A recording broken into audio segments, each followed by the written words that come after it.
Avant que les rois ne règnent sur Israël, il y avait un Lévite, une sorte de prêtre, qui vivait à l'extrémité du pays montagneux d'Éphraïm. Il décida de prendre pour concubine une femme de Bethléem, dans la région de Juda. Mais les choses ne se passèrent pas très bien entre eux. Un jour, sa concubine lui fut infidèle. Elle le quitta et retourna vivre chez son père à Bethléem. Elle y resta 4 mois. Finalement, le Lévite s'ennuya d'elle. Il se leva, décidé à la ramener, et prit avec lui son serviteur et 2 ânes. Quand il arriva chez son père, la jeune femme le laissa entrer. Son père le vit et fut fou de joie, l'accueillant chaleureusement.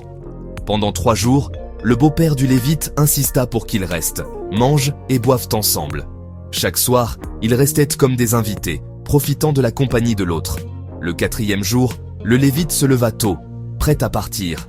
Mais son beau-père le persuada. « Mange un morceau d'abord, ensuite tu pourras y aller. » Alors, une fois de plus, ils s'assirent ensemble, mangeant et buvant. Le beau-père continua de l'encourager. « Pourquoi ne pas rester une nuit de plus? Détends-toi et sois heureux. » Chaque fois que le Lévite essayait de partir, son beau-père le convainquait de rester encore un peu. Le 5e jour, la même chose se produisit. « Prends juste de la nourriture et reste jusqu'au soir. » Ils mangèrent ensemble et le Lévite se prépara à repartir. Mais cette fois, il ne voulait pas passer une autre nuit.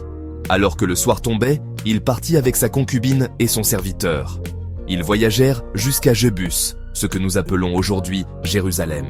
Alors que la nuit approchait, son serviteur dit « Arrêtons-nous ici et passons la nuit dans cette ville des Jébuséens. » Mais le Lévite répondit « Non, ne restons pas dans une ville d'étrangers. Continuons jusqu'à Gibéa. » Il dit à nouveau « Allons un peu plus loin, jusqu'à Gibéa ou Rama, et trouvons un endroit où dormir. » Ils continuèrent à marcher, alors que le soleil se couchait, arrivant finalement près de Gibéa, une ville appartenant à la tribu de Benjamin.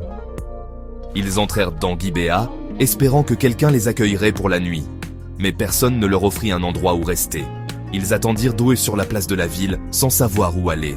Juste à ce moment-là, un vieil homme arriva en rentrant du travail des champs. Il n'était pas de Gibéa, il venait de la région montagneuse d'Éphraïm, tout comme le Lévite. Les habitants de la ville étaient des Benjaminites. Le vieil homme remarqua les voyageurs sur la place. Il demanda « Où allez-vous? D'où venez-vous » Le Lévite répondit « Nous voyageons de Bethléem en Juda pour retourner de l'autre côté d'Éphraïm, où j'habite. J'ai été à Bethléem et maintenant je rentre chez moi, mais personne ne nous a offert un endroit où rester. » Il ajouta « Nous avons de la nourriture et de la paille pour nos ânes, et du pain et du vin pour moi, mon serviteur et la jeune femme. Nous n'avons besoin de rien. » Le vieil homme dit « Paix soit avec vous. Je m'occuperai de tout ce dont vous avez besoin, mais ne passez pas la nuit ici sur la place. » Il les emmena chez lui, nourrit leurs ânes et les laissa se laver les pieds. Puis, ensemble, ils s'assirent, mangèrent et burent, en sécurité et à l'abri pour la nuit. L'histoire ne s'arrête pas là, mais ce début nous en dit déjà tellement sur l'hospitalité, la confiance et les anciennes coutumes d'Israël. Parfois, les plus petits choix, où rester, quand partir, peuvent tout changer. Merci de m'avoir écouté. Si vous voulez savoir ce qui se passe ensuite, faites-le moi savoir dans les commentaires. Et n'oubliez pas de vous abonner pour plus d'histoires du passé qui ont encore quelque chose à nous apprendre aujourd'hui.